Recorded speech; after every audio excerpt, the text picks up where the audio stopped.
طيب معنى ان انت حسبت فاول يعني شفت الالتحام ده. انا مش هقول لك اللعبه يستاهل طرد، بلاش نقول ان هو يستاهل طرد، مع ان ده الطبيعي. الالتحام بالقوه ديت وبالطريقه ديت الطبيعي يبقى معاها طرد والفار يتدخل. لكن الحكم اللي حسب اللعبه دي ما شافش ان هي اقل حاجه تستاهل انذار. اول حاله هنشوفها مع بعض هنا، لعيب الاهلي كان بيطلب بضربه جزاء، الكره دي ما تعدتش من زاويه قريبه عشان نقدر نحكم عليها، فهنمشي مع قرار الحكم ان الكره ما فيهاش ضربه جزاء. نروح للحاله اللي بعديها، هنا لعيب الاهلي كان بيطلب مخالفه على لعيب سموحه. نشوف مع بعض اول حاجه في التحام بالقدم، تاني حاجه في استخدام باليد في ظهر اللاعب زي ما احنا ما شايفين مع بعض. ممكن واحد يقول لك يا عم استخدام باليد ايه، كره زي ديت التحام طبيعي ما تستاهلش مخالفه. طيب تعال نشوف مع بعض الحاله اللي بعديها، هنلاقي ان هو لعيب النادي الاهلي عمل التحام اقل بكتير من اللعبه اللي قبليها، والحكم حسب مخالفه على لعيب النادي الاهلي. طبعا ان هو قرار الحكم مختلف في اللعبتين. نروح للحاله اللي بعديها، الحاله دي مهمه جدا. تعال نشوف مع بعض اول حاجه ديت، هنا لعيب النادي الاهلي حصل معاه التحام واللاعب اتصاب وخرج بره الملعب. تعال نشوف بقى مع بعض الاصابه. شوف هنا هو القدم لعيب سموحه، اللاعب عامل التحام بالقدم بطريقه فيها تهور من لاعب سموحه وفيها تعمد. لعبه زي ديت الحكم حسب فاول. طيب معنى ان انت حسبت فاول يعني شفت الالتحام ده. انا مش هقول لك اللعبه يستاهل طرد، بلاش نقول ان هو يستاهل طرد، مع ان ده الطبيعي. الالتحام بالقوه ديت وبالطريقه ديت الطبيعي يبقى معاها طرد والفار يتدخل. لكن الحكم اللي حسب اللعبه دي ما شافش ان هي اقل حاجه تستاهل انذار. لعبه بالطريقه ديت والتدخل بالطريقه ديت والتهور بالطريقه دي، واللاعب ما لعبش على الكوره واستمر بالتحامه في قدم لعيب النادي الاهلي بالطريقه ديت، تعمد الاذى، ما يستاهلش الطرد ولا حتى انذار. يعني لقطه غريبه جدا في المباراه.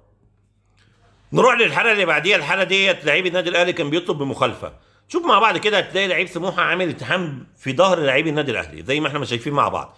هنا مفيش حاجه اسمها كتف في كتف، لعيب سموحه عامل التحام في ظهر اللاعب، لكن هنا الحكم ما حسبش حاجه.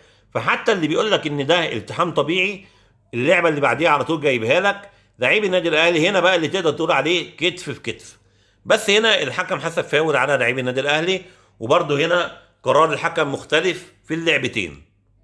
نروح للحاله اللي بعديها، وهنا الحكم حسب فاول على لعيب سموحه. شوف مع بعض هنا هتلاقي فيه التحام بالقدم، وطبعا هنا الالتحام موجود وقرار الحكم قرار صحيح. نروح للحاله اللي بعديها، هنا الحكم حسب فاول على لعيب الاهلي. شوف مع بعض هنا هتلاقي اللاعب بيستخدم اليد في ظهر لعيب سموحه، طبعا هنا استخدام اليد موجود وقرار الحكم قرار صحيح. نروح للحاله اللي بعديها، برضو هنا كان لاعب الاهلي بيطلب بضربه جزاء. شوف مع بعض هل في التحام ولا لا. برضو الكره دي ما تعدتش من زاويه قريبه، بس انا كنت حابب قوي اشوف قدم لعيب سموحه هل عمل التحام ولا لا. بس مش هقدر اقول لك ان اللاعب عامل التحام لان الكره ما كانتش واضحه 100%. نروح للحاله اللي بعديها، هنا فاول على لاعب سموحه.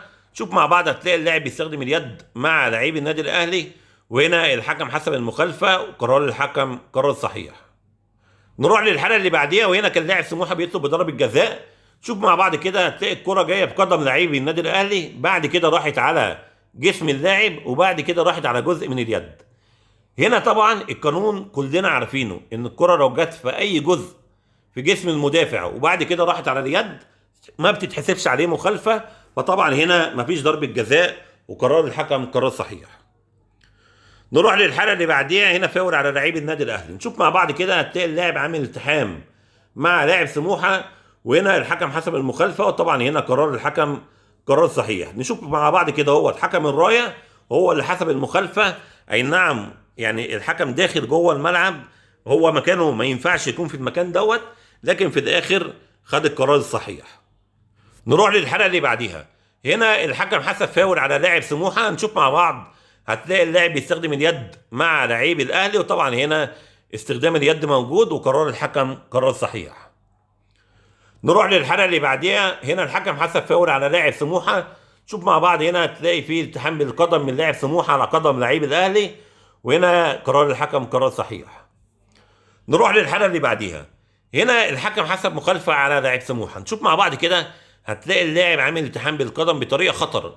لعبه زي دي الحكم لازم يديله انذار، لكن هنا الحكم ما ادالوش انذار، هو اداله انذار علشان اللاعب كان بيضيع وقت، فضل قاعد على الارض، طبعا ما كانش عنده اصابه، لكن لعبه زي دي كانت هي الاولى انه يديله فيها انذار.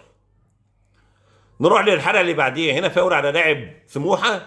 شوف مع بعض هنا هتلاقي فيه الالتحام بالقدم من لاعب سموحه على قدم لعيب الاهلي، وعلى فكره اللاعب ده كان عنده انذار، ولعبه زي دي برضه كانت تستاهل الانذار الثاني واللاعب يتطرد، لكن هنا الحكم حسب المخالفه بدون انذار. نروح للحلقه اللي بعديها، وهنا كان لاعب الاهلي بيطلب بضربه جزاء. نشوف مع بعض كده اهوت، هتلاقي اول حاجه ان هو الاثنين لعيبه عندهم فرصه يلعبوا الكره، لكن انا شايف ان لعيب سموحه بالقدم اللي انا معلم عليها ديت ما راحتش على الكره نهائي، وعمل معاه لعيب النادي الاهلي التحام زي ما احنا شايفين مع بعض. هنا واحد يقول لك يا عمي ده لعيب النادي الاهلي هو اللي رايح يعمل معاه التحام. طيب تعال نشوفها مع بعض واحده واحده بس. هل لعيب سموحه القدم اللي انا معلم عليها دوت راح يلعب بيها الكرة؟ لا. طيب القدم راحت اتجاه لعيب النادي الاهلي؟ اه.